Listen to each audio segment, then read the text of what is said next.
남편은 늘 늦게 들어왔습니다.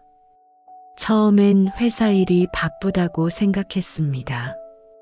성실한 사람이었고 가정을 위해 애쓰는 줄 알았습니다.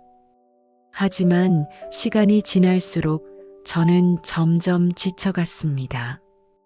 혼자 집안일을 하고 아이를 챙기고 긴 저녁 시간을 홀로 보내는 것은 버겁기만 했습니다. 남편의 빈자리를 메우기 위해 TV를 켜거나 라디오를 틀어놓기도 했지만 공허함은 사라지지 않았습니다. 집은 늘 고요했고 같은 공간에서 숨 쉬는 사람조차 없는 시간은 제 외로움을 깊게 파고들었습니다. 아이를 학원에 보내고 돌아오면 정막이 더 선명해졌습니다. 때때로 남편이 일찍 오더라도 피곤하다며 방에 틀어박혔습니다. 저와 눈을 마주치지 않고 대화조차 피하는 듯한 그의 모습은 서운함보다도 낯설었습니다. 결혼을 했고 가족이 있는데도 제 삶은 마치 홀로 사는 것처럼 덩그러니 비어 있었습니다.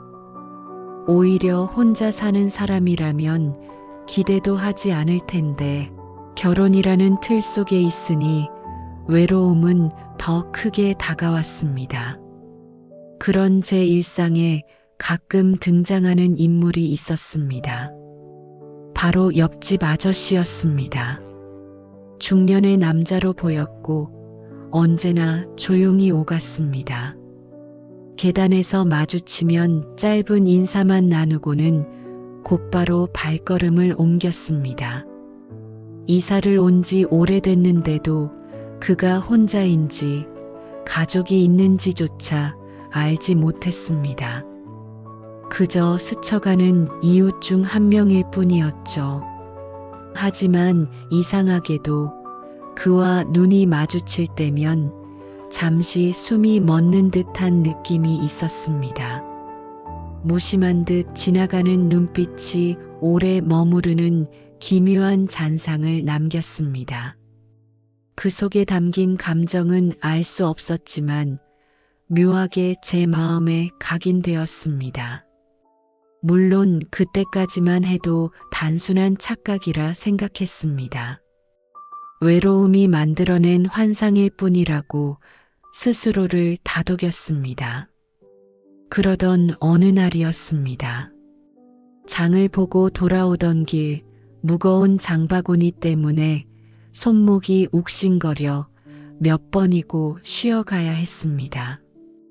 겨우 현관 앞까지 왔을 때 계단을 내려오던 옆집 아저씨와 마주쳤습니다. 그는 제 모습을 보고는 잠시 멈추더니 다가와 말했습니다. 제가 들어드릴까요? 순간 저는 반사적으로 괜찮아요라고 말하려 했습니다. 하지만 이미 팔은 저려왔고 더는 버티기 힘들었습니다. 결국 저는 고개를 끄덕이고 말았습니다. 그가 장바구니를 들어 올리던 순간 제 안에 이상한 안도감이 번졌습니다. 단순히 무거운 짐을 대신 들어준 것뿐인데 오랜만에 누군가가 제 고단함을 알아봐 준 것 같았습니다. 현관 앞에 짐을 내려놓으며 그는 미소를 지었습니다. 이 정도는 아무것도 아닙니다.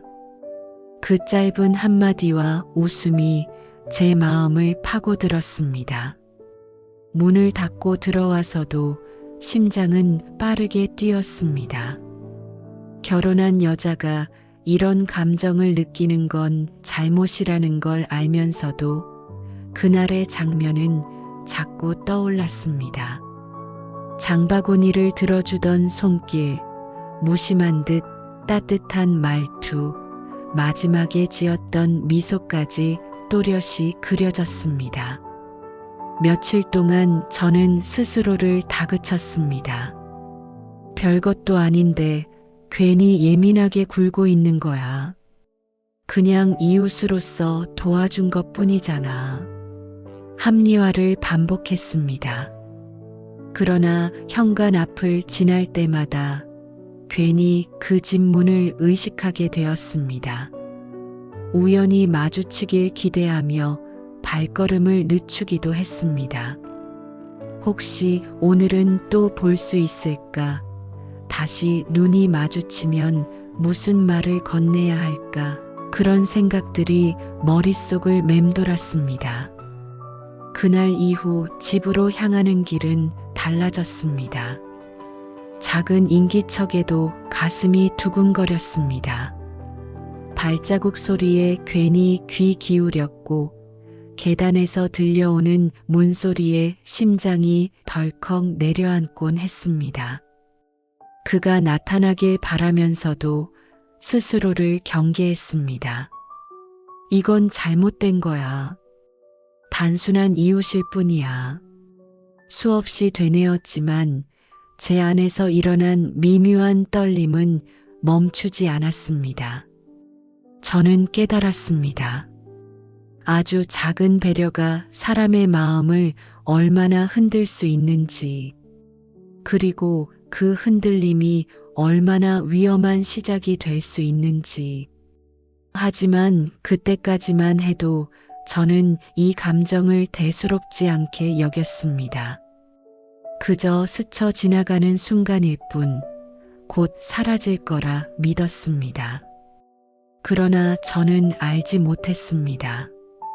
그 작은 떨림이 결국 제 삶을 송두리째 흔들어 놓을 거라는 것을, 그리고 그 끝이 상상조차 할 수 없는 곳으로 이어질 거라는 사실을 말입니다. 그날 밤 침대에 누워 천장을 보며 길게 숨을 내쉬었습니다.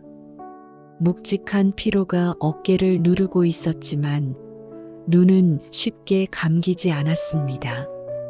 창문 너머로 가로등빛이 방 한쪽을 희미하게 물들이고 벽에 걸린 그림자들이 느릿하게 흔들렸습니다. 기묘하게도 그 그림자들 사이에서 장바구니를 들어 올리던 손목과 옆으로 스치는 눈빛이 떠올랐습니다. 스스로를 다잡듯 이불을 당겨 덮었지만 심장 박동은 억누를수록 더 또렷하게 귓가를 때렸습니다. 분명 단 한 번의 친절이었을 뿐인데도 마음은 그 순간으로 자꾸 돌아갔습니다. 다음 날 아침 평소보다 서둘러 집을 나섰습니다. 골목 끝까지 걸어 나가면서도 무의식적으로 뒤를 돌아봤습니다. 누군가가 부르는 소리가 들린 것만 같았습니다. 그러나 골목은 고요했고 바람만이 머리칼을 쓸었습니다. 저는 스스로에게 약속했습니다. 오늘은 흔들리지 않겠다고, 그 작은 떨림에 이름을 붙이지 않겠다고. 그 약속은 단단해 보였지만 마음 한켠에서는 이미 누군가의 발자국 소리를 기다리고 있었습니다. 정해진 시간, 정해진 계단, 정해진 문틈에서 새어나오는 미약한 빛을 저는 분명 기다리고 있었습니다. 그날 저녁 남편에게 메시지가 왔습니다.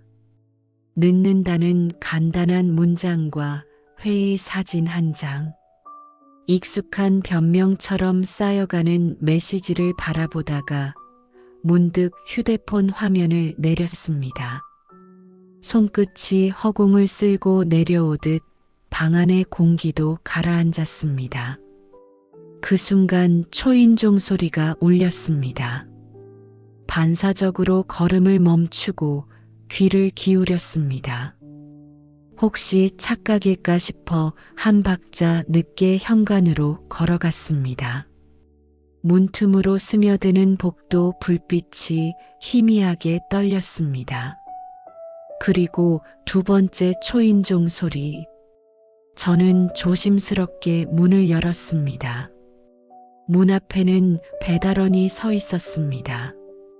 주문한 적 없는 음식 봉지가 손에 들려 있었고 영수증에는 제 이름이 적혀 있었습니다. 순간 당황해 고개를 갸웃거리던 그때 옆집 문이 열리며 낮은 목소리가 들렸습니다. 그쪽으로 갔군요. 잘못 배달된 것 같습니다. 그는 미안하다는 표정으로 배달원에게 다가가 봉지를 넘겨받았습니다. 실수였다는 걸 알고 나서야 제 표정도 풀어졌습니다. 배달원은 연신 고개를 숙이고 내려갔고 복도에는 우리 둘만 남았습니다. 그는 봉지를 잠깐 제 쪽으로 들어 보이며 웃었습니다. 괜히 놀라셨죠? 짧은 순간이었지만 저는 이상하게 숨이 가빴습니다. 두 사람의 그림자가 복도 벽에 길게 겹쳤다가 서서히 갈라졌고 그의 발걸음이 옆집 문턱을 넘는 동안 제 심장은 다시 빠르게 뛰었습니다. 문이 닫히는 소리가 난 뒤에도 한동안 그 자리에서 움직일 수 없었습니다. 도대체 왜 이 정도의 우연과 오해가 이렇게도 진하게 남는 걸까? 그 질문이 마음을 맴돌았습니다. 그리고 저는 어렴풋이 깨달았습니다. 제 일상의 균형은 이미 기울어 있었습니다. 아주 천천히, 그러나 분명히. 아직 아무 일도 일어나지 않았지만 이미 많은 것이 바뀌고 있었습니다. 밤이 더 깊어가자 부엌 시계 초침 소리가 유난히 크게 들렸습니다. 아이 방 문틈으로 새어나온 희미한 숨소리를 확인하고 거실 불을 낮추었습니다. 테이블 모서리를 손끝으로 천천히 쓸면서 생각했습니다. 내게 필요한 건 단지 누군가의 짧은 안부였을까? 아니면 오랫동안 잊고 지낸 온기의 흔적이었을까? 그 질문이 또 다른 질문을 불러왔고 질문들은 꼬리를 물었습니다. 대답은 어디에도 없었지만 이상하게도 마음은 이미 방향을 정한 사람처럼 한 곳을 향해 기울고 있었습니다. 창문을 열자 늦여름의 공기가 실내로 흘러들었습니다. 차가울 만큼 맑은 바람이 커튼을 들어 올리고 벽에 작은 파문을 만들었습니다. 그 흔들림을 오래 바라보다가 서서히 창을 닫았습니다. 닫히는 유리 너머로 복도의 불빛이 한순간 번져 들어왔다가 사라졌습니다. 그 순간 저는 조용히 그러나 분명히 마음속에서 어떤 문이 열리는 소리를 들었습니다. 며칠이 지나고 집 천장에 전구가 나갔습니다.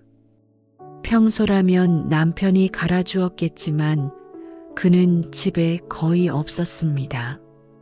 저는 의자를 끌어와 올랐다가 금세 내려왔습니다. 높이가 애매했고 사다리를 꺼내기도 번거로웠습니다. 혼자서 해내려니 불안했고 팔이 저려 오래 버티지도 못했습니다. 그때 현관문 너머에서 인기척이 들렸습니다. 누군가 계단을 오르내리는 소리, 곧 옆집 문 앞에서 열쇠 돌리는 소리가 났습니다. 순간 망설이다가 문을 열고 나가 말했습니다. 저기 잠깐 부탁 좀 드려도 될까요? 옆집 아저씨는 놀란 듯 고개를 들더니 제 표정을 살폈습니다. 사정을 설명하자 그는 고개를 끄덕이며 따라 들어왔습니다. 그는 신발을 벗고 거실에 들어섰습니다. 낯선 이가 집 안으로 들어온다는 사실의 순간 긴장했지만 상황은 단순했습니다. 그는 사다리를 안정적으로 세우고는 전구를 조심스레 갈아 끼웠습니다. 몇 분도 채 걸리지 않았습니다. 그러나 그 짧은 시간 동안 저는 그의 모습에서 이상한 안정감을 느꼈습니다. 그의 어깨 위로 내려앉은 빛이 방 안을 환하게 비추었습니다. 새 전구가 켜지자 거실은 밝아졌고 그가 사다리에서 내려오며 가볍게 웃었습니다. 이제 괜찮을 겁니다. 별일 아닌 듯 말했지만 제 가슴은 두근거렸습니다.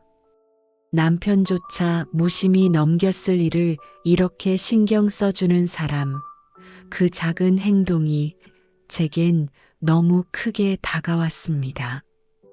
차를 한 잔 대접하려 했지만 그는 곧바로 손사래를 쳤습니다. 괜찮습니다. 그냥 이웃끼리 도운 거예요. 그렇게 말하고 현관문을 나섰습니다.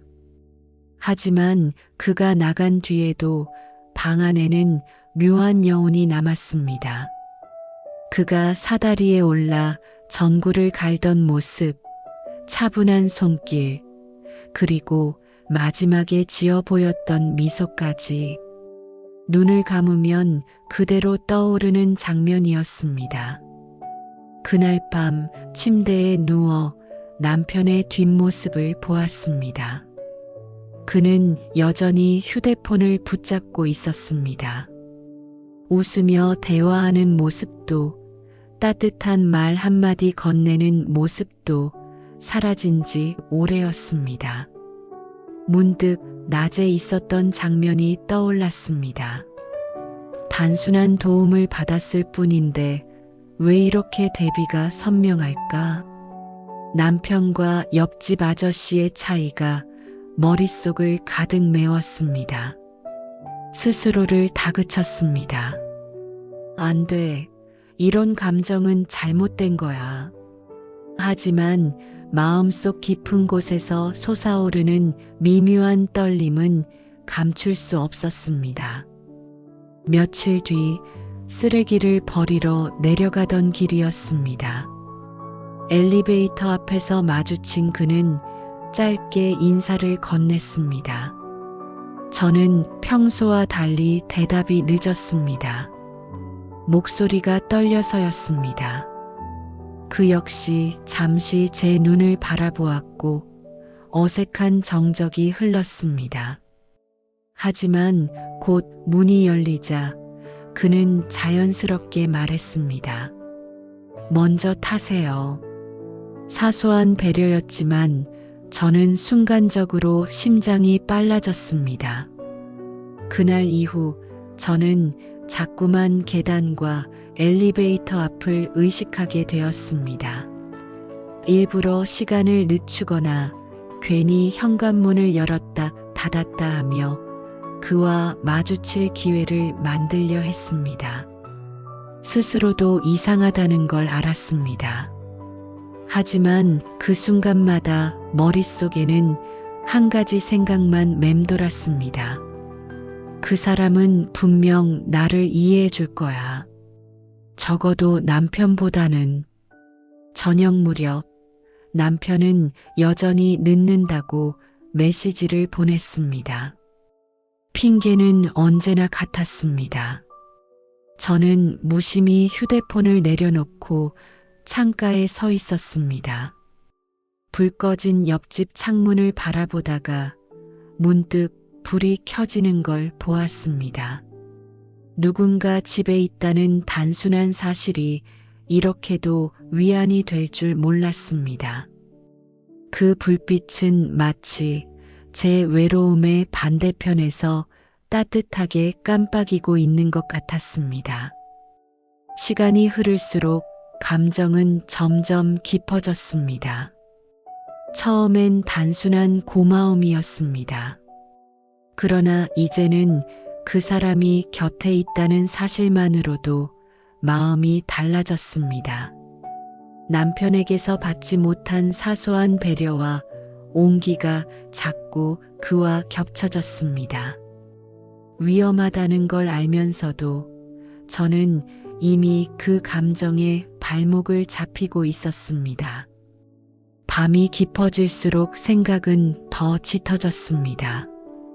침대 위에서 눈을 감으면 낮에 교차했던 시선과 목소리가 생생히 되살아났습니다. 아무 일도 없었지만 이미 제 마음은 경계를 넘어가고 있었습니다. 아직은 아무도 모르는 감정이었지만 그것이 언젠가 드러날 것 같은 불안이 서서히 가슴을 죄어왔습니다. 그리고 저는 알고 있었습니다. 이 길은 끝내 되돌릴 수 없을 것이라는 사실을.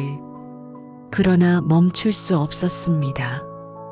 이미 너무 깊이 빠져 있었으니까요. 며칠 뒤 날씨는 잔뜩 흐려 있었습니다.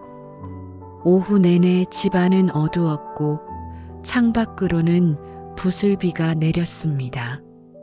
아이는 학원에 가고 집안엔 저 혼자만 남아 있었습니다. 괜히 TV를 켰지만 소리는 공허하게 흘러나올 뿐 마음은 채워지지 않았습니다. 그때 초인종 소리가 울렸습니다. 깜짝 놀라 문을 열자 옆집 아저씨가 서 있었습니다.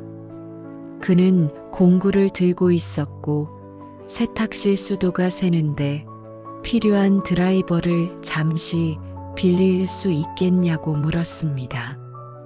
순간 망설였지만 저는 고개를 끄덕이며 안으로 들어오게 했습니다. 드라이버를 건네주고 돌아서려던 순간 입에서 무심코 말이 나왔습니다. 잠깐 차라도 드시고 가세요. 그 역시 잠시 망설였지만 곧 조심스럽게 신발을 벗고 거실로 들어왔습니다. 저는 부엌으로 향해 주전자에 물을 올렸습니다. 심장이 이상하게 빠르게 뛰고 있었습니다. 아무렇지 않게 행동하려 했지만 작은 움직임 하나에도 긴장이 스며들었습니다. 컵에 차를 따르며 손끝이 미세하게 떨렸습니다. 그는 소파에 앉아 방 안을 둘러보고 있었습니다. 제 시선이 닿자 그는 가볍게 웃으며 말했습니다. 집이 아늑하네요. 단순한 말이었는데 왠지 마음 한켠이 따뜻해졌습니다. 저는 쟁반에 찻잔을 올려 두 사람 사이의 테이블에 놓았습니다. 김이 모락모락 피어오르며 은은한 향이 방 안을 채웠습니다. 짧은 정적 끝에 그가 입을 열었습니다. 혼자 아이 챙기시고 집안일 하시느라 많이 힘드실 것 같네요. 예상치 못한 말이었습니다. 순간 마음이 흔들렸습니다. 누구도 쉽게 꺼내주지 않았던 제 사정을 그는 마치 오래전부터 알고 있던 것처럼 말했습니다. 저는 괜히 웃으며 대답했습니다. 괜찮아요. 다들 비슷하게 사니까요. 하지만 목소리에는 미묘한 떨림이 섞여 있었습니다. 그는 천천히 차를 들이켰습니다.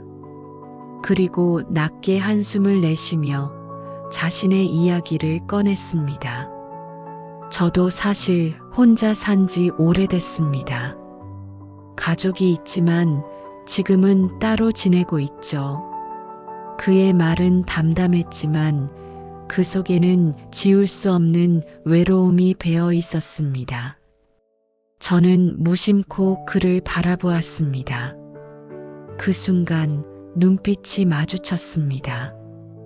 긴 침묵 속에서 서로의 마음이 드러나는 듯 했습니다. 대화는 생각보다 길어졌습니다. 그는 회사 이야기도 어릴 적 고향 이야기도 꺼냈습니다. 저 역시 남편과의 거리, 아이를 키우며 느낀 고단함을 조금씩 흘려냈습니다. 낯선 이에게 속내를 털어놓는다는 것이 처음엔 낯설었지만 이상하게 편했습니다. 오래 참아온 말들이 마치 약속이라도 한 듯 흘러나왔습니다. 그는 고개를 끄덕이며 제 말을 묵묵히 들어주었습니다. 그 눈빛 속에는 판단도 비웃음도 없었습니다. 그저 이해하고 있다는 무언의 신호만이 있었습니다. 시간은 훌쩍 흘러 있었습니다. 시계를 보니 아이가 돌아올 시간이 다가오고 있었습니다. 자리에서 일어나려던 그때 그는 조용히 말했습니다. 가끔 이렇게 이야기 나누는 것도 나쁘지 않네요. 혼자서는 삼키기 힘든 마음이 있잖아요. 그 말은 단순했지만 제 가슴 깊숙이 박혔습니다. 남편에게조차 듣지 못했던 말이었기 때문입니다. 그가 현관을 나설 때 저는 알 수 없는 공허함을 느꼈습니다. 문이 닫히자 방 안은 다시 고요해졌습니다. 하지만 방금 전까지 나누었던 대화와 눈빛이 여전히 머릿속을 맴돌았습니다. 차갑게 식은 찻잔을 바라보며 깨달았습니다. 이건 단순한 우연이 아니라는 걸. 이미 제 마음속에서는 새로운 균열이 더 깊게 벌어지고 있었습니다. 그날 밤 남편은 늦게 들어왔습니다. 문 앞에서 신발을 벗으며 무심히 말했습니다. 밥은 먹었어? 그 한마디가 전부였습니다. 아무런 감정도 담기지 않은 목소리. 저는 대답 대신 고개만 끄덕였습니다. 그리고 생각했습니다. 오늘 옆집 아저씨가 했던 말, 혼자서는 삼키기 힘든 마음이 있잖아요. 그 문장이 자꾸 귓가에서 맴돌았습니다. 잠에 들려 해도 쉽게 눈을 감을 수 없었습니다. 방 안은 어둡고 남편은 등만 돌린 채 깊은 잠에 빠져 있었습니다. 하지만 제 마음은 여전히 낮의 대화 속에 머물러 있었습니다. 그의 눈빛, 차분한 목소리, 그리고 이해한다는 그 한마디. 모든 것이 머릿속에 선명하게 남아 있었습니다. 저는 알고 있었습니다. 이제 단순한 이웃 이상의 감정이 자라나고 있다는 것을. 그것은 결코 가볍게 넘길 수 없는 금지된 감정의 시작이었습니다. 그날은 아침부터 비가 내렸습니다. 장대비가 쏟아지는 것도 아니었지만 끊임없이 이어지는 빗줄기가 창밖을 흐리게 만들었습니다. 아이는 우산을 챙겨 학원에 갔고 남편은 늘 그렇듯 출근하느라 바빴습니다. 남은 건 정막뿐이었습니다. 창가에 서서 빗방울이 흘러내리는 유리를 바라보다가 저도 모르게 한숨을 내쉬었습니다. 비 내리는 소리조차 외로움을 지워주지 못했습니다. 오히려 더 깊은 고독이 스며드는 것 같았습니다. 오후가 되어가던 무렵 갑자기 초인종 소리가 울렸습니다. 순간 가슴이 철렁 내려앉았습니다. 혹시 아이가 우산을 잃어버린 건 아닐까? 남편이 무슨 일로 일찍 돌아온 건 아닐까? 서둘러 문을 열자 젖은 우산을 들고 서 있는 옆집 아저씨가 보였습니다. 그의 어깨와 소매는 빗물에 젖어 있었고 손에는 낡은 공구 가방이 들려 있었습니다. 그는 미안한 듯 웃으며 말했습니다. 혹시 망치 좀 빌릴 수 있을까요? 집에서 뭐가 고장나서요. 저는 얼떨결에 그를 안으로 들였습니다. 현관 바닥에 젖은 우산을 접어 세우고 그는 신발을 벗으며 조심스럽게 거실로 들어왔습니다. 저는 망치를 찾아 건네주었습니다. 그가 고맙다며 고개를 숙이려는 순간 제 입에서는 또 다른 말이 튀어나왔습니다. 비도 오는데 잠깐 쉬었다 가세요. 차라도 한 잔 드릴게요. 말이 끝나자마자 후회가 밀려왔습니다. 하지만 이미 늦었습니다. 그는 잠시 망설이다가 고개를 끄덕였습니다. 부엌에서 물을 끓이며 스스로에게 수없이 말했습니다. 이건 단순한 호의야. 아무 의미 없는 행동이야. 하지만 손끝이 계속 떨렸습니다. 찻잔을 내려놓으며 방 안을 바라보니 그는 창가에 서 있었습니다. 빗줄기를 바라보며 어딘가 멍하니 서 있는 모습이 이상하게도 쓸쓸해 보였습니다. 그의 뒷모습에서 말하지 못한 많은 사연이 느껴졌습니다. 차를 내오자 그는 테이블에 앉았습니다. 빗소리가 방 안을 채우는 가운데 두 사람 사이에는 묘한 정적이 흘렀습니다. 차를 몇 모금 들이킨 그는 낮은 목소리로 말했습니다. 비가 오면 이상하게 마음이 허해지네요. 괜히 옛날 생각도 나고 저는 대답 대신 웃어 보였습니다. 하지만 제 안에서도 같은 감정이 번지고 있었습니다. 빗소리가 두 사람의 대화를 이어주는 듯 했습니다. 잠시 후 그는 조심스럽게 제 얼굴을 바라보며 물었습니다. 혹시 요즘 많이 힘드시죠? 그 말에 순간 눈물이 고일 뻔했습니다. 누구도 쉽게 물어주지 않았던 질문이었습니다. 남편에게조차 듣지 못했던 말. 저는 억눌린 감정을 숨기려 했지만 목소리는 이미 떨리고 있었습니다. 다들 그렇죠, 별일 아니에요. 하지만 제 말은 힘없이 흘러나왔습니다. 그는 차분하게 고개를 끄덕였습니다. 저도 비슷합니다. 혼자 있는 시간이 길다 보니 별것 아닌 일에도 마음이 흔들리더라고요.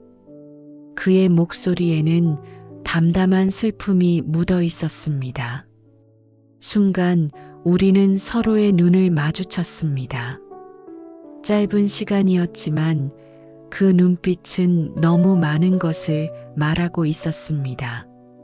서로의 외로움, 채워지지 않는 공허함, 그리고 알 수 없는 설렘까지. 시간이 흐를수록 빗소리는 더 거세졌습니다. 창밖은 흐릿하게 번졌고 방 안의 공기는 점점 뜨거워졌습니다. 대화는 길어졌습니다. 서로의 외로운 밤, 가슴에 쌓인 이야기들이 조심스럽게 흘러나왔습니다. 우리는 웃기도 하고 잠시 침묵 속에 빠지기도 했습니다. 그 어떤 말도 하지 않아도 이미 많은 걸 공유하고 있다는 묘한 기분이 들었습니다. 갑자기 천둥 소리가 크게 울렸습니다. 순간 놀라며 찻잔을 놓칠 뻔했습니다. 그는 반사적으로 제 손을 잡아주었습니다. 짧은 순간이었지만 손끝에 전해지는 온기는 너무나 생생했습니다. 심장이 터질 듯 뛰었습니다. 그러나 그는 이내 손을 놓으며 어색하게 웃었습니다. 죄송합니다. 깜짝 놀라서 저 역시 애써 웃으며 고개를 끄덕였습니다. 하지만 이미 돌이킬 수 없는 감정이 자라나고 있었습니다. 시간이 늦어져 그는 자리를 일어나야 했습니다. 현관 앞에서 우산을 펼치며 잠시 머뭇거렸습니다. 오늘 차 잘 마셨습니다. 덕분에 마음이 한결 가벼워졌네요. 그의 목소리는 잔잔했지만 그 속에 숨겨진 무언가가 느껴졌습니다. 저는 문이 닫히는 순간까지 그를 바라보고 있었습니다. 다시 혼자가 된 거실은 너무 조용했습니다. 그런데 이상하게도 조용함 속에서 심장은 여전히 요동치고 있었습니다. 그날 밤 저는 잠을 이루지 못했습니다. 빗소리가 계속 이어졌고 창문을 스치는 바람 소리에 자꾸만 낮의 장면이 떠올랐습니다. 그의 눈빛, 짧았던 손길, 그리고 나지막한 목소리까지 모든 것이 생생했습니다. 이제는 정말 선을 넘으면 안 된다. 수없이 되뇌었지만 마음은 이미 그를 향해 흔들리고 있었습니다. 그것이 결국 어디로 향하게 될지, 그 끝이 어떤 결말로 이어질지, 그때의 저는 감히 알지 못했습니다. 다만 확실한 건 이미 예전으로는 돌아갈 수 없다는 사실뿐이었습니다. 그날 이후 저는 현관 앞을 나설 때마다 자꾸만 귀를 기울이게 되었습니다. 복도에서 들려오는 발자국 소리, 문이 열리고 닫히는 소음 하나에도 신경이 곤두섰습니다. 일부러 시간이 겹치지 않도록 움직이려 했지만 묘하게도 자꾸 마주쳤습니다. 쓰레기를 버리러 내려가는 길에도, 엘리베이터 앞에서도, 심지어 동네 마트에서도 매번 우연처럼 마주쳤지만 그 순간마다 제 심장은 요동쳤습니다. 그날 저녁 장을 보고 돌아오는데 비닐봉지가 찢어져 과일이 바닥에 흩어졌습니다. 허둥대며 주워 담으려는 순간 그는 어느새 곁에 와 있었습니다. 익숙한 목소리가 들렸습니다. 제가 도와드릴게요. 함께 허리를 굽혀 떨어진 사과와 귤을 주워 담으며 손이 스쳤습니다. 짧고 우연한 접촉이었지만 그 순간 제 온몸은 굳어버렸습니다. 그는 아무렇지 않게 웃으며 봉지를 들었지만 제 심장은 여전히 빠르게 뛰고 있었습니다. 현관 앞까지 함께 올라오며 우리는 짧은 대화를 나눴습니다. 날씨 얘기, 아이 이야기, 그리고 사소한 일상들. 특별할 것 없는 말이었지만 그 짧은 대화 속에서 느껴지는 친밀감은 남편과의 대화에서는 오랫동안 느낄 수 없었던 것이었습니다. 현관 앞에 도착했을 때 그는 봉지를 내려놓으며 말했습니다. 이런 일 있을 때마다 혼자라 힘드시죠. 단순한 문장이었지만 저를 꿰뚫는 듯 했습니다. 그날 밤 남편은 평소보다 더 늦게 들어왔습니다. 술 냄새가 가득 배어 있었고 무심히 신발을 벗으며 말했습니다. 내일도 회식이야. 저는 대답 대신 고개만 끄덕였습니다. 그의 무심함이 그날의 장면과 겹쳐졌습니다. 옆집 아저씨의 손길, 따뜻한 눈빛, 그리고 사소한 배려가 더 선명하게 떠올랐습니다. 며칠 뒤 아이가 친구 집에 간다며 늦게 온다고 했습니다. 뜻밖의 혼자만의 시간이 주어졌습니다. 집안이 낯설게 고요했습니다. 그때 현관 밖에서 인기척이 들렸습니다. 문을 열자 그가 택배 상자를 들고 서 있었습니다. 아래에 있길래 가져왔습니다. 그는 상자를 건네며 미소를 지었습니다. 그 순간 저는 무심코 말했습니다. 잠깐 들어오실래요? 그는 잠시 망설이다가 신발을 벗고 거실로 들어왔습니다. 우리는 또 차를 마시며 대화를 이어갔습니다. 이번에는 더 길고 깊었습니다. 그는 어린 시절의 이야기, 결혼 생활에서 느꼈던 공허함, 그리고 혼자 살며 맞닥뜨린 외로움에 대해 말했습니다. 저는 그 말을 들으며 고개를 끄덕였고 어느새 제 이야기도 흘러나왔습니다. 남편과의 거리, 채워지지 않는 마음, 그리고 매일 반복되는 공허함까지. 그는 제 말을 묵묵히 들어주었습니다. 눈빛 하나에도 진심이 담겨 있었습니다. 그 눈빛 속에서 저는 오랫동안 잊고 지냈던 위로를 느꼈습니다. 순간 마음속에서 알 수 없는 충동이 일었습니다.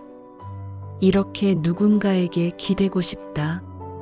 그러나 곧 이성이 저를 붙잡았습니다. 안 돼. 이건 넘으면 안 되는 선이야. 하지만 이미 제 마음은 점점 흔들리고 있었습니다. 그날 이후 우리는 마주칠 때마다 짧은 대화를 나눴습니다. 누군가의 안부를 묻는 일, 작은 웃음을 건네는 일. 그 모든 것이 일상이 되었고 그 일상은 점점 저를 사로잡았습니다. 이제는 그가 옆집에 있다는 사실만으로도 안도감을 느꼈습니다. 남편의 무심함과 대비되는 그 존재는 제게 점점 더 특별해지고 있었습니다. 밤이 깊어지자 거실 불빛 아래 홀로 앉았습니다. 아이의 웃음소리도 남편의 목소리도 없는 고요한 집. 하지만 제 마음은 더 이상 혼자가 아니었습니다. 옆집 문 너머에 있는 그 사람, 언제든 마주칠 수 있다는 가능성이 저를 살아있게 만들었습니다. 그것이 얼마나 위험한 생각인지 알면서도 이제는 멈출 수 없었습니다. 저는 알고 있었습니다. 이미 경계는 흐려졌다는 것을. 작은 친절과 우연한 만남이 쌓여 감정은 더 이상 숨길 수 없는 단계로 넘어가고 있었습니다. 이제는 단순히 감사나 호감이 아니었습니다. 그것은 분명 금지된 감정으로 자라나고 있었습니다. 그리고 그 감정은 제 삶을 완전히 바꾸어 놓을 준비를 하고 있었습니다. 시간이 흐를수록 우리는 점점 더 자주 마주쳤습니다. 이제 단순히 우연이라고 하기엔 힘들었습니다. 엘리베이터 앞에서, 편의점 앞에서, 심지어 아이가 놀이터에서 놀 때도 그는 어쩐지 곁에 있었습니다. 서로가 의식하지 않는 척했지만 이미 마음은 같은 방향으로 기울어 있었습니다. 그날은 평일 저녁이었습니다. 아이가 친구 집에 자고 오겠다고 했고 남편은 회식이라며 연락조차 없었습니다. 드물게 찾아온 완전한 혼자만의 시간. 그러나 집안은 오히려 더 낯설고 고요했습니다. 저는 괜히 TV를 켜놓고 채널을 돌리다가 결국 끄고 말았습니다. 그때 갑작스럽게 초인종이 울렸습니다. 문을 열자 옆집 아저씨가 서 있었습니다. 손에는 작은 상자가 들려 있었고 그는 미안한 듯 웃었습니다. 택배가 잘못 온 것 같네요. 주소를 보니 여기더라고요. 상자를 건네받으며 저는 고개를 끄덕였습니다. 그런데 제 입에서는 또 다른 말이 흘러나왔습니다. 잠깐 들어오실래요? 오늘은 아이도 없고 혼자 있기가 좀 그래서요. 그는 잠시 망설였습니다. 하지만 결국 신발을 벗고 들어왔습니다. 거실에 앉은 그는 어색한 미소를 지었고 저는 차를 내오며 마음속에서 끊임없이 다그쳤습니다. 안 돼. 이건 그냥 이웃끼리의 대화일 뿐이야. 하지만 이미 스스로도 그 말을 믿지 못했습니다. 차를 마시며 이야기를 나누는 동안 공기는 점점 묘하게 변했습니다. 그는 자신의 외로움에 대해 더 깊이 말했고, 저도 남편에 대한 불만을 조금 더 솔직하게 꺼냈습니다. 우리는 서로의 마음속 공허함을 마주하며 점점 더 가까워졌습니다. 웃음소리도 긴 침묵도 모두 자연스러웠습니다. 그러다 갑자기 정전이 일어났습니다. 순간 집안이 어둠에 잠겼습니다. 놀라서 자리에서 일어나려던 순간 그는 본능적으로 제 손목을 붙잡았습니다. 괜찮아요. 금방 돌아올 겁니다. 그의 목소리는 낮고 차분했지만 손끝에서 전해지는 온기는 너무나 뜨거웠습니다. 심장은 터질 듯 뛰었고 숨조차 고르기 힘들었습니다. 몇 초의 정적 끝에 불이 다시 켜졌습니다. 그러나 그는 손을 바로 놓지 않았습니다. 짧은 순간이었지만 그 눈빛은 너무 많은 걸 말하고 있었습니다. 서로가 같은 감정을 느끼고 있다는 사실, 더 이상 숨길 수 없다는 진실. 결국 그는 천천히 손을 놓으며 낮게 말했습니다. 죄송합니다. 순간 놀라서 저는 고개를 끄덕이며 억지로 미소를 지었습니다. 하지만 이미 경계는 무너지고 있었습니다. 그날 이후 우리는 더욱 조심스러워졌습니다. 일부러 말을 아끼고 눈을 피했습니다. 그러나 그럴수록 감정은 더 선명해졌습니다. 우연히 스친 손길, 길어진 시선, 침묵 속의 긴장. 모든 것이 우리를 끌어당기고 있었습니다. 며칠 뒤 늦은 밤이었습니다. 남편은 또다시 술자리에 갔고 아이는 잠들어 있었습니다. 창밖에서는 비가 내리고 있었습니다. 복도에서 인기척이 들렸고 곧 초인종 소리가 울렸습니다. 문을 열자 그는 서 있었습니다. 그의 표정은 평소보다 더 진지했습니다. 혹시 잠깐 얘기할 수 있을까요? 그 순간 저는 알았습니다. 이제부터는 정말 돌아갈 수 없는 길로 들어서게 될 거라는 것을. 그를 집 안으로 들이는 순간 제 심장은 더 이상 제 의지가 아닌 듯 뛰고 있었습니다. 작은 친절에서 시작된 감정이 이제는 통제할 수 없는 무게로 다가오고 있었습니다. 그리고 저는 어렴풋이 느꼈습니다. 이 길의 끝은 분명 행복이 아니라 파국일지도 모른다는 것을. 하지만 그럼에도 불구하고 멈추지 못했습니다. 이미 너무 깊이 들어와 버렸으니까요. 그가 들어온 그날 밤은 시간이 천천히 흘러가는 것 같았습니다. 창문 밖의 빗소리마저도 우리 사이를 가만히 지켜보는 관객처럼 느껴졌습니다. 그는 의자에 앉아 손에 쥔 컵을 바라보다가 저를 불러 조용히 말을 건넸습니다. 사실은 말하기 망설였는데 당신을 보면 위로가 됩니다. 그 말은 단순한 위로의 표현이 아니었습니다. 그 안에는 오랜 시간 사람에게서 듣고 싶었던 인정과 공감의 무게가 묻어 있었습니다. 저는 자신도 모르게 그의 손을 바라보았습니다. 그 손은 일상의 거친 일을 묵묵히 해온 사람의 손 같았습니다. 작은 상처 자국과 얇은 굴곡이 그의 나이를 말해주고 있었습니다.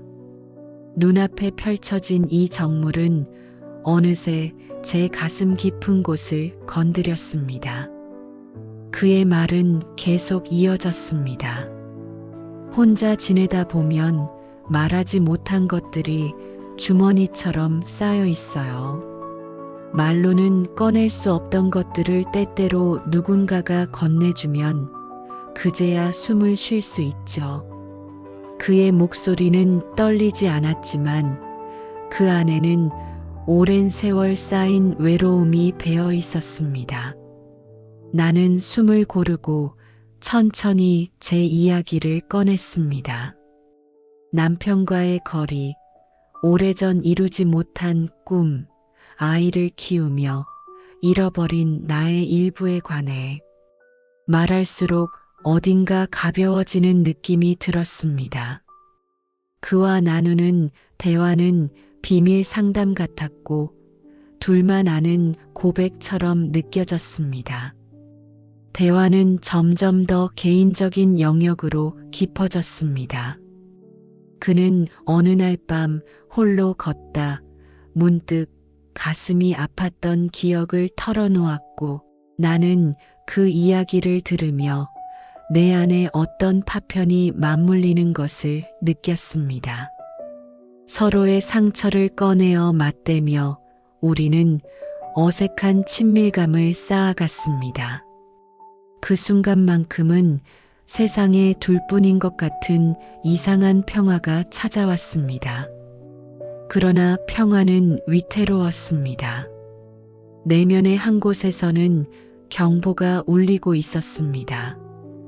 이러면 안 된다는 이성이 계속해서 귓가에 속삭였지만 감정은 이미 손을 뻗어 손잡이를 잡고 있었습니다. 그가 돌아간 뒤 나는 소파에 앉아 오래도록 움직이지 못했습니다. 머릿속에는 그날의 모든 장면이 영화 필름처럼 되풀이되었습니다.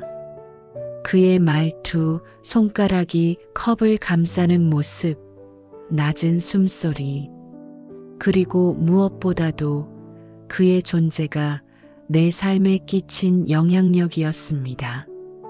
그것은 작은 균열로 시작했으나 이젠 하루를 지탱하는 버팀목처럼 자리를 잡아가고 있었습니다.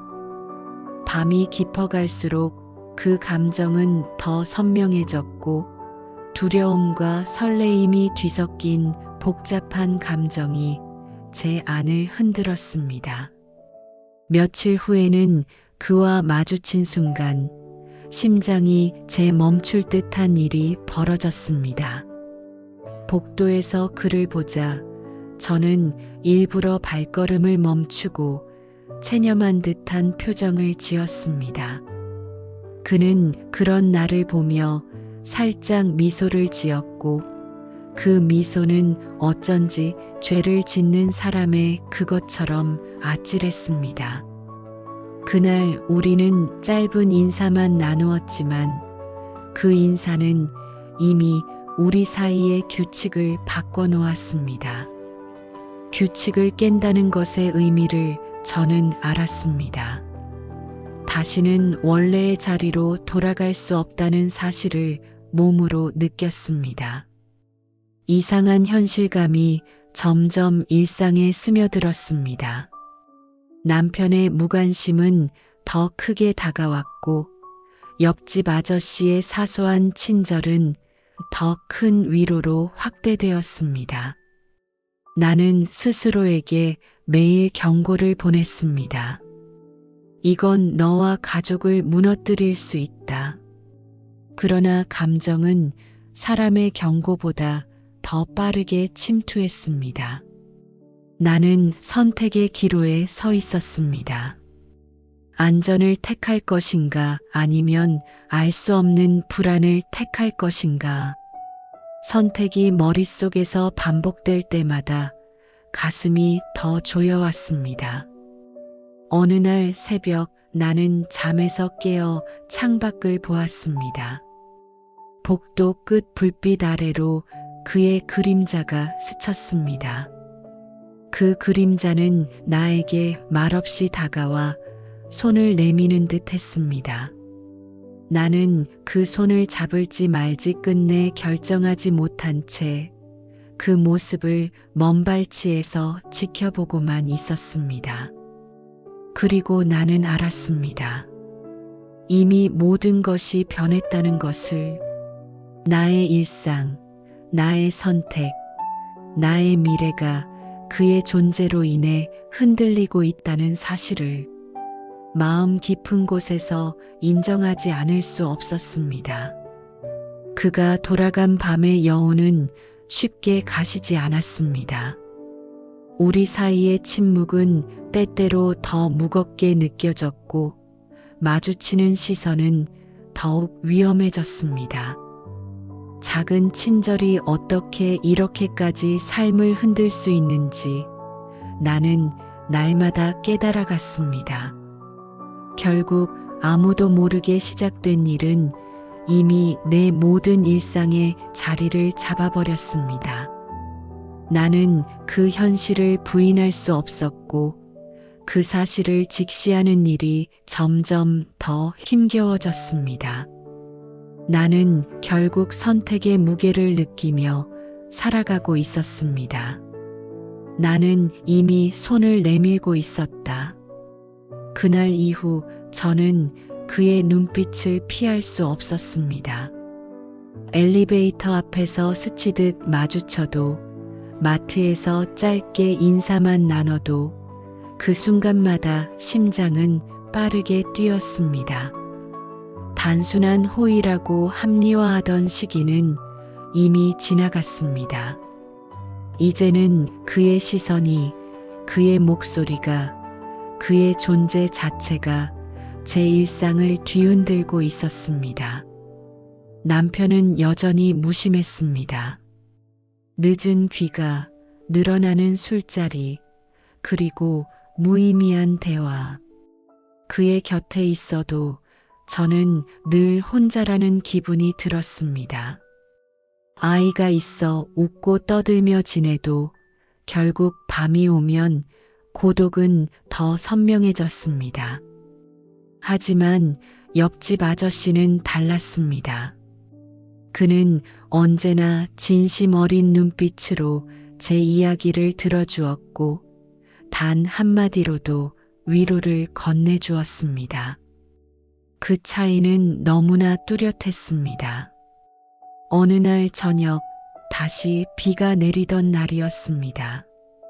아이는 학원에서 늦는다 했고 남편은 또 회식이라며 전화를 짧게 끊었습니다. 낯선 고요 속에서 괜히 창밖을 바라보고 있는데 또다시 초인종이 울렸습니다. 문을 열자 그는 서 있었습니다. 우산을 접으며 젖은 어깨를 털던 그는 잠시 주저하다가 낮은 목소리로 말했습니다. 잠깐 얘기 좀 할 수 있을까요? 저는 잠시 망설였습니다. 그러나 이미 마음은 답을 알고 있었습니다.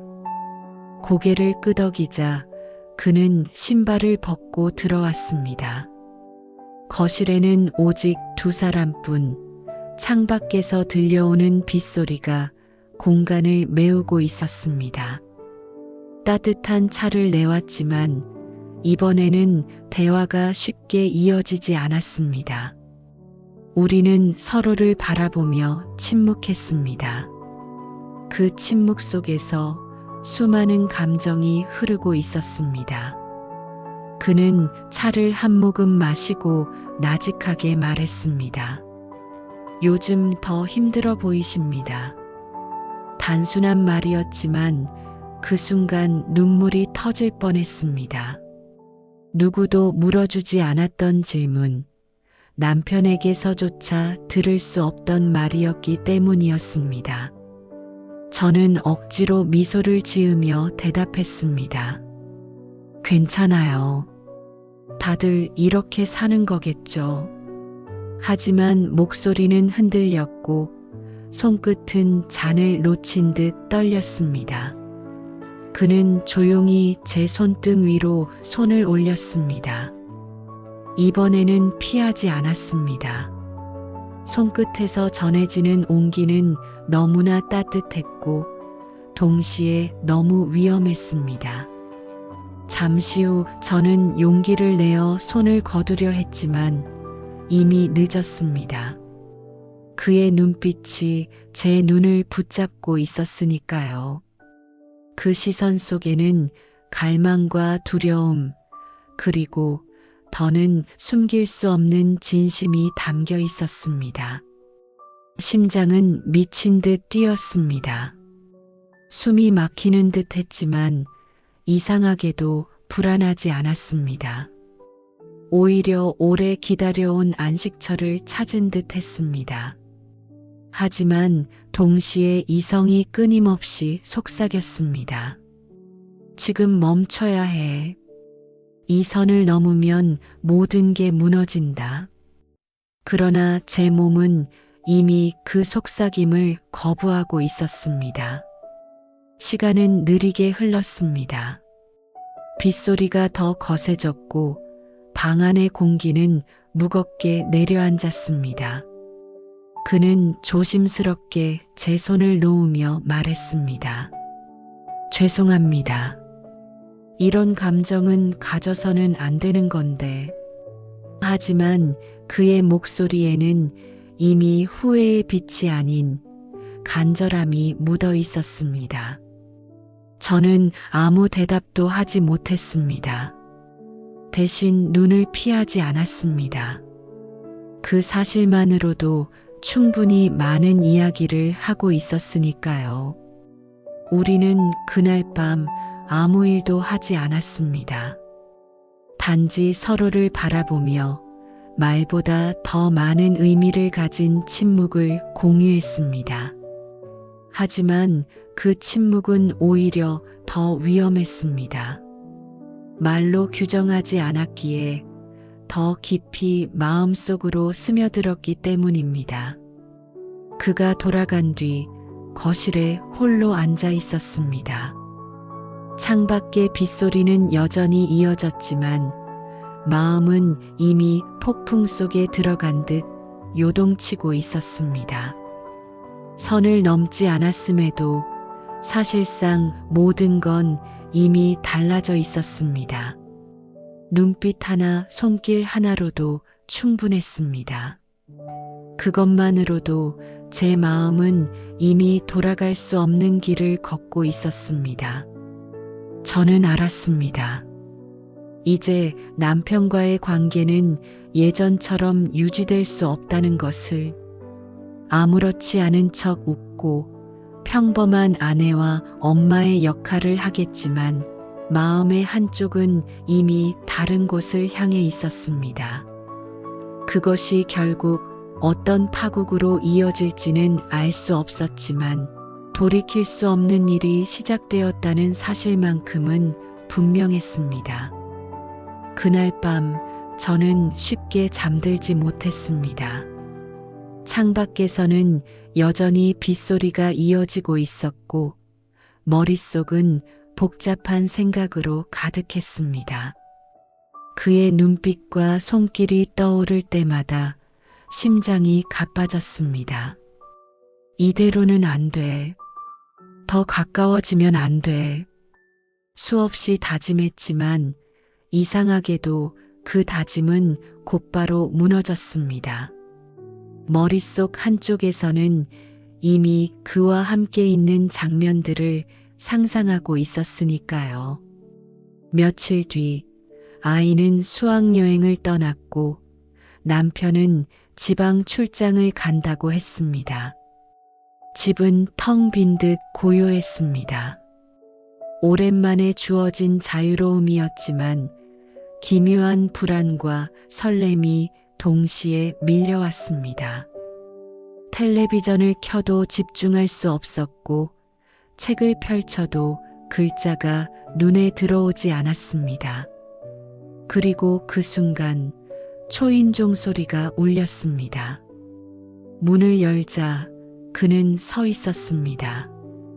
그의 표정은 그 어느 때보다도 진지했고 손에는 작은 종이 봉투가 들려 있었습니다.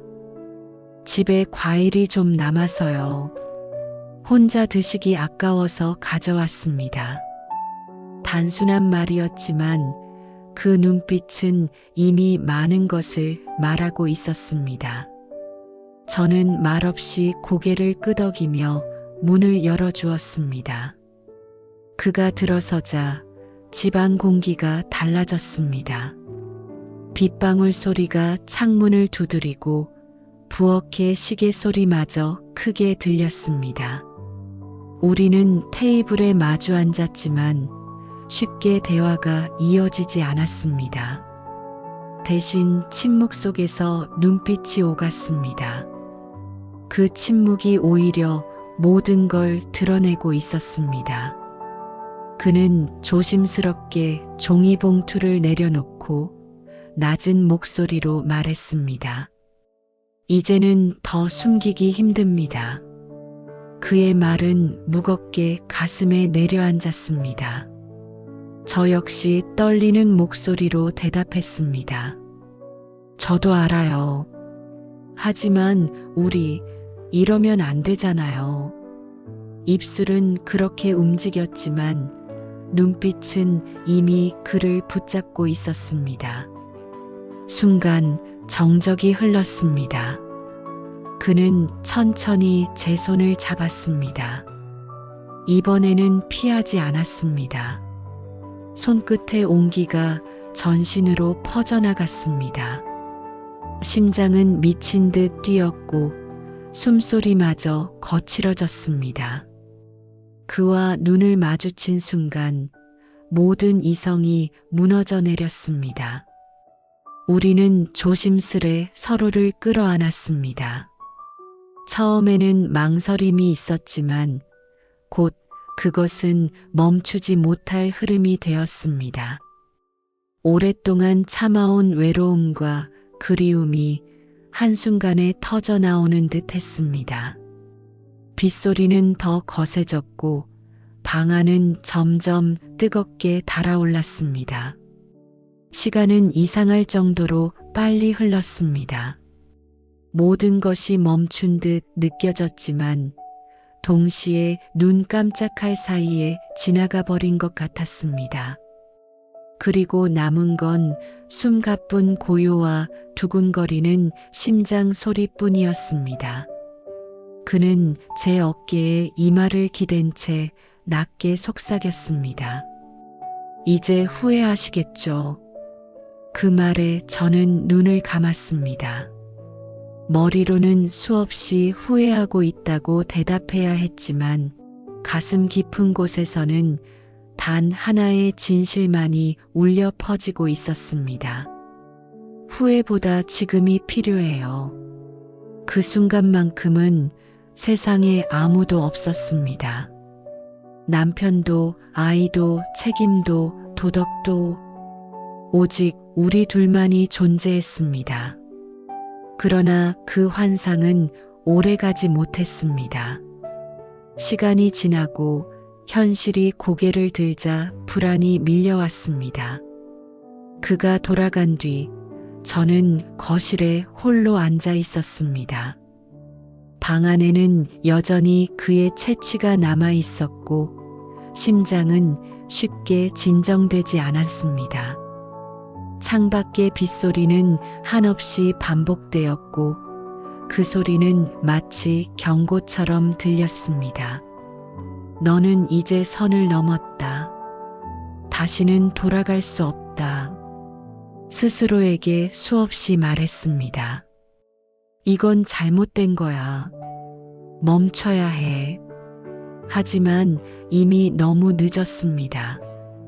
한번 열린 문은 다시 닫히지 않았습니다. 저는 알고 있었습니다. 오늘의 선택이 앞으로 제 인생을 어떻게 바꿔놓을지, 그 끝이 어떤 파국으로 이어질지. 그러나 그럼에도 불구하고 마음속 어딘가는 여전히 그를 원하고 있었습니다. 그날 밤 불 꺼진 방 안에서 혼자 속삭였습니다. 이제 우리 삶은 예전으로 돌아갈 수 없어. 그 말은 두려움이었고 동시에 기묘한 해방이기도 했습니다. 그날 이후 저는 예전처럼 행동하려 애썼습니다.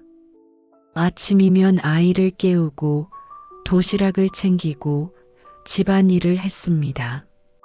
남편이 집에 들어오면 아무렇지 않은 척 미소를 지었고 평소와 다름없는 대화를 나누려 했습니다. 하지만 제 안에서는 모든 게 달라져 있었습니다. 눈길 하나, 손길 하나가 이미 돌이킬 수 없는 선을 넘어섰다는 사실을 끊임없이 상기시켰습니다. 남편과 마주 앉아 밥을 먹으면서도 그의 얼굴이 흐릿하게 보였습니다. 그가 무슨 말을 해도 귀에 들어오지 않았습니다. 대신 머릿속은 온통 그 사람으로 가득 차 있었습니다. 그의 눈빛, 그의 목소리, 그리고 그날의 순간. 아무리 지워내려 해도 지워지지 않았습니다. 오히려 더 선명해져만 갔습니다. 하지만 동시에 두려움이 엄습했습니다. 혹시 누가 눈치채면 어쩌지? 남편이 알게 되면, 아이가 알게 되면 모든 게 끝장날 텐데. 죄책감은 날마다 목을 조여왔습니다. 그럼에도 불구하고 마음속 깊은 곳에서는 다시 그를 원하고 있었습니다. 이 모순이 나를 서서히 무너뜨리고 있었습니다. 며칠 후 우리는 다시 마주쳤습니다. 이번에는 아무런 약속도 우연도 아닌 의도된 만남이었습니다. 계단에서 스친 순간 그는 짧게 말했습니다. 오늘 밤 잠깐 얘기할 수 있을까요? 단순한 제안이었지만 그 말은 곧 약속이 되었습니다. 그날 밤 아이는 학원에서 늦게 돌아왔고 남편은 여느 때처럼 술자리로 바빴습니다. 저는 핑곗거리를 만들 필요조차 없었습니다. 집안은 텅 비어 있었고 제 마음은 이미 흔들리고 있었습니다. 조심스레 옆집 문을 두드렸을 때 그는 곧장 문을 열었습니다. 아무 말도 필요하지 않았습니다. 우리의 눈빛은 이미 대화를 대신하고 있었습니다. 짧은 시간이었지만 우리는 서로의 마음을 확인했습니다. 그러나 그 순간조차도 불안은 그림자처럼 따라다녔습니다. 발소리 하나에도 귀가 곤두섰고 휴대폰이 울릴 때마다 심장이 덜컥 내려앉았습니다. 들킬까봐 두렵다. 하지만 멈출 수 없다. 이 모순된 감정은 더욱 깊어졌습니다. 다음 날 평소처럼 남편과 아이 앞에 앉아 있었지만 제 마음은 온전히 그 자리에 있지 않았습니다. 웃음을 지으면서도 마음속에서는 끝없는 질문이 반복되었습니다. 나는 이제 어디로 가고 있는 걸까? 이 길의 끝은 대체 무엇일까? 밤이 깊을수록 불안은 점점 더 커졌습니다. 휴대폰을 손에 쥐고 있을 때면 혹시 남편이 몰래 확인하면 어쩌나 두려웠습니다. 문득 들려오는 복도 소리에조차 가슴이 철렁했습니다. 그러나 그런 두려움 속에서도 그와 다시 마주하고 싶은 갈망이 더 크게 자라나고 있었습니다. 결국 저는 깨달았습니다. 이 관계는 결코 오래 지속될 수 없다는 것을, 언젠가 들통나고 언젠가 무너질 거라는 걸, 그러나 동시에 멈출 수 없다는 사실도 알고 있었습니다. 이미 너무 깊이 들어왔고 이미 너무 많은 걸 나누어 버렸습니다. 저는 매일 두 가지 얼굴로 살아갔습니다. 낮에는 평범한 아내이자 엄마로, 밤에는 비밀을 안고 흔들리는 여자로. 그 간극은 점점 커졌고 그 사이에서 저는 서서히 무너지고 있었습니다. 그리고 저는 알았습니다. 이제 남은 건 시간뿐이라는 것을. 언제 폭발할지 모르는 시한폭탄처럼 우리의 비밀은 언젠가 세상 밖으로 드러날 것입니다. 하지만 그럼에도 불구하고 저는 여전히 그를 기다리고 있었습니다. 불안과 죄책감 속에서도 갈망은 더 선명해지고 있었습니다. 그날 밤 거울 속 제 얼굴을 마주했습니다. 낯설고 두렵고 동시에 낯설게 빛나고 있었습니다. 스스로에게 속삭였습니다. 이제 돌아갈 수 없어. 이미 선택은 끝났어. 그리고 그 속삭임이 곧 제 운명을 끌고 갈 거라는 사실을 저는 누구보다 잘 알고 있었습니다. 그날 밤 저는 거울 앞에 앉아 있었습니다. 거울 속에 비친 제 얼굴은 낯설었습니다. 미소를 지으려 했지만 눈빛은 공허했고 입술은 떨리고 있었습니다. 스스로에게 물었습니다. 나는 지금 어디로 가고 있는 걸까? 이 길의 끝에 무엇이 기다리고 있을까? 하지만 대답은 들을 수 없었습니다. 그저 침묵만이 제 곁에 남아 있었습니다. 다음 날 아침, 남편은 아무렇지 않게 출근 준비를 했습니다. 아이는 학교 갈 준비에 분주했습니다. 식탁 위에는 따뜻한 국과 밥이 있었고 평범한 하루가 흘러가는 듯 보였습니다. 하지만 제 안에서는 이미 평범함이라는 단어가 사라지고 있었습니다. 모든 게 연극처럼 느껴졌습니다. 남편 앞에서 웃고 아이에게 잔소리를 하면서도 마음은 끊임없이 흔들리고 있었습니다. 그러던 어느 날 작은 균열이 터져 나왔습니다. 퇴근 후 집에 돌아온 남편이 말했습니다. 오늘 회사 동료랑 엘리베이터에서 마주쳤는데 이상한 얘기를 들었어.